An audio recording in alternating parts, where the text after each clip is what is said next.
Here's how I really want to get into those. The Buffalo Bills and the New England Patriots.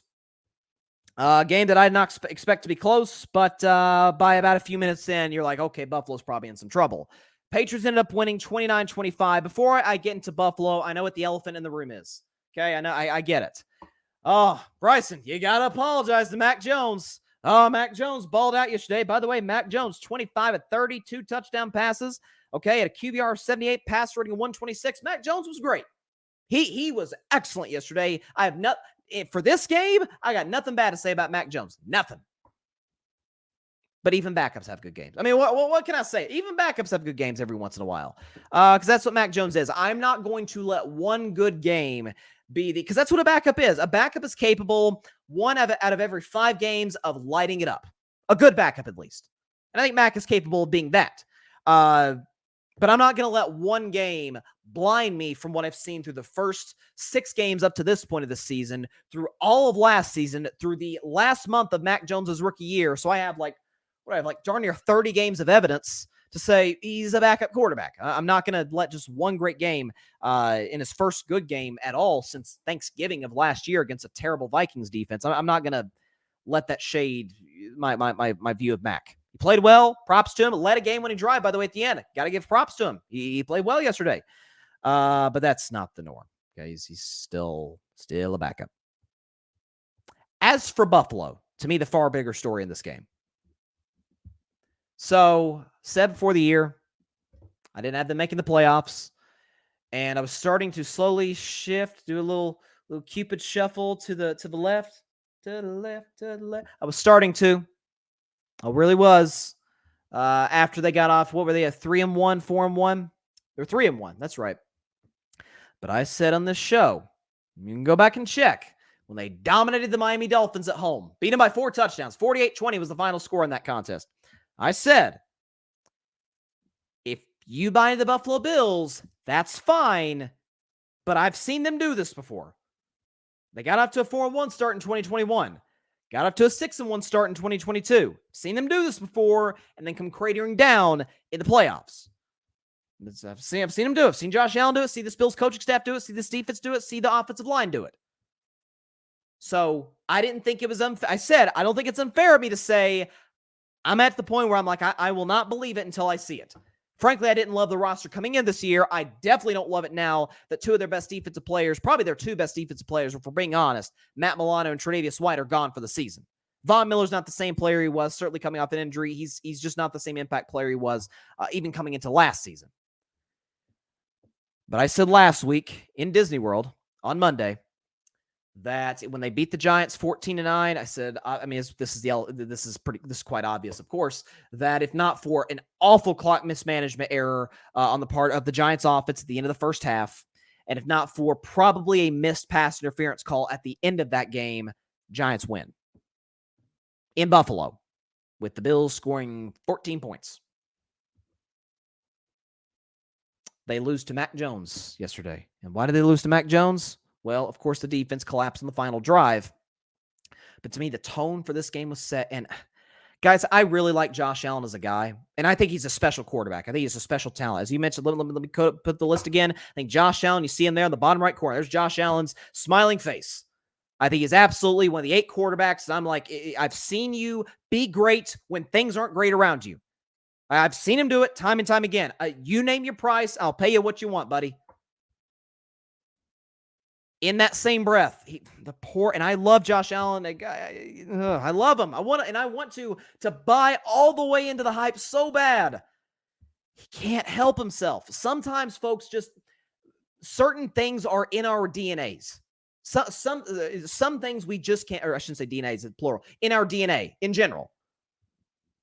He can't help the turnover bug. It's in him. It is ingrained in his psyche, in how he plays the quarterback position. It's just reckless. What I keep saying, the word I keep using, reckless plays, not just turnovers. That's not the issue. It's also the fact that, I've seen him hurdle guys on 3rd down and a mile when he's 5 yards short of the first down, trying to hurdle guys. Like, dude, keep your body healthy. Okay, the worst case scenario for the Bills is if you go down and then the Buffalo season's definitely over, given their bad offensive line, awful running game, and beat up defense. But again, and I mentioned this in the in the preamble for Carving Up Live today. I said, okay, look, what we do on this show, what I do on this show, we can complain about problems. We can do this in any realm, politics, whatever. Complain about problems. It means nothing if we're not coming up with solutions. So I got a solution for the Buffalo Bills, okay? I got a solution. Because this team said last week after the Giants win, and I quote, and I certainly repeat it today after they lost to Mac Jones, this team, it is impossible. I want to emphasize that. Impossible for them to win a Super Bowl this season. It can't happen. It is not. They have a 0% chance of winning the Super Bowl in the 2023 NFL season. It's not going to happen. But how can they contend in 2024 and beyond? And this may be a controversial view in Buffalo, but I love Bills fans. I think Bills Mafia is the best fan base in all of sports. I truly believe that. I love those people. So I'm trying to help you here. You fire Sean McDermott and you hire Ben Johnson. No, Ben Johnson isn't necessarily the most popular human being today after the Lions scored a grand total of 6 points against Baltimore yesterday. But he's still a darn good offensive coordinator. The creativity, I said this a couple weeks ago, the creativity on these play designs, the using motion. It's when you watch Buffalo's offense every week, what about it says to you, that was clever. That was creative. That caught the defense guessing. Or you had the defense guessing. That caught the defense off guard. No, it's usually just, holy cow, what a throw by Josh Allen. Oh my goodness, you see Stephon Diggs make that play? Oh, Josh Allen just hurdle guy.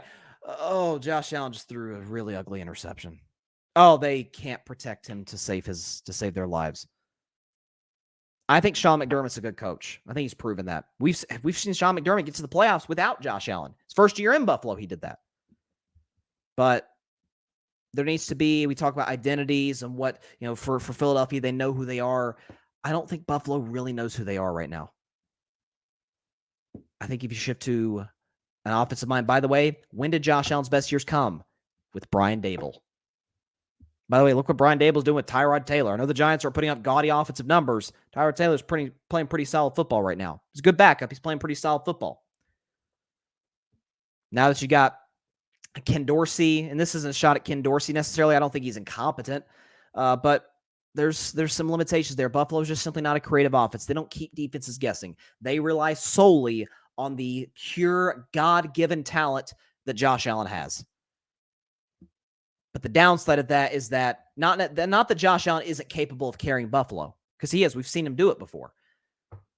It's again, I keep using this word, this reckless behavior, these reckless plays. I mean, that interception first play of the game, it's like, okay, here he goes again. And then he'll have fourth quarters like yesterday. We're like, oh my God, that's the third best quarterback in the league. That's the second best quarterback in the league to Mahomes. Up and down, up and down. You cannot trust this quarterback. You cannot trust this team. They're 4-3. By the way, their road doesn't exactly get easier. Tampa Bay on Thursday. They should win that game. It's at home in Orchard Park, but you never know with this team. Then they got at Cincinnati. Ugh. A couple weeks after that, they got the Jets defense. Saw what the Jets did to Josh Allen in week 1. Forced 4 turnovers. They got at Philly. Ugh. At Kansas City. Ugh. Home, but against Dallas. Ugh. Chargers are still talented. Ugh. Then they got at Miami at the end of the season. And this team is not a contender. Said it before the year. It is impossible for the Bills to win a Super Bowl in 2023. It's not going to happen. Bills Mafia, you can get mad at me now, and I understand if you do, but this team, this coaching staff, it's not equipped in the modern NFL to compete for a championship at least, and that's obviously the goal when you have a quarterback at the level that Josh Allen is. You need an offensive mind to rein Josh Allen in, to say, okay, what's his strengths? Okay, he's got a monster arm. He's accurate enough. He's mobile, big, strong, great leader. Everybody in the locker room loves Josh Allen. I've never attacked Josh Allen's leadership. Have a guy to kind of rein him in a little bit. I think Ben Johnson is somebody who's capable of doing that. Look what he's done with Jared Goff. And Jared Goff is a very good starting quarterback. As a matter of fact, it goes so far as to say he's a franchise quarterback. He did, after all, go to a Super Bowl. It was a huge reason in the Rams doing that in 2018. He's a big reason that the Lions have been as successful as they've been this year. Last night was standing, of course. But he's not, talent-wise, he's not even Josh Allen's league. He's not even close. So I think there needs to be some real systematic changes here in Buffalo pretty soon. Thanks so much for watching the show on YouTube, and be sure to go click that big red subscribe button and check out the other clips and full shows from Carving It Up Live, as well as our other incredible content creators here on the Grid Network.